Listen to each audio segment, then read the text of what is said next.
एक सा अहम सबक जो आपको नेचर दे रही है, जो आपको पेड़ पौधे और दरख्त सिखा रहे हैं।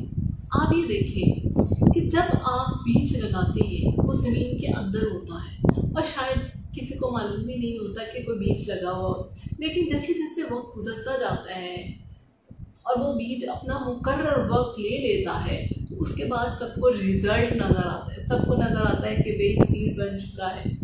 ऐसा ही है ना भाई, फल मिल चुका है हमें। सेम इज द केस यार, आपको भी साइलेंट रहकर शोर मचाए बिना मेहनत करनी होगी और उस मेहनत का फल लोग देखेंगे तब जब आप कुछ बन जाएंगे।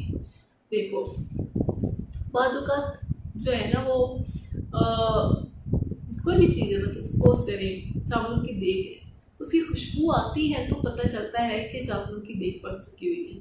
ऐसे होता है जब किसी की कामयाबी का शोर मचता है तब आपको पता चलता है कि ये सब कुछ हो चुका है, लेकिन उसके पीछे की जो एफर्ट है जो हुई है किसी चीज़ को पकाने में, दर्द को उगाने में, दर्द को बड़ा करने में, वो किसी के लम्हे नहीं होती, वो साइलेंट चल रही होती है। तो आपको भी खामोशी से अपनी मेहनत करते जाना है।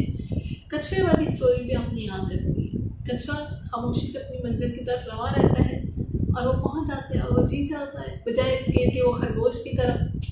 खरगोश क्या करता है, खरगोश तो हार जाता है ना, क्योंकि वो शोर बहुत मचाता है।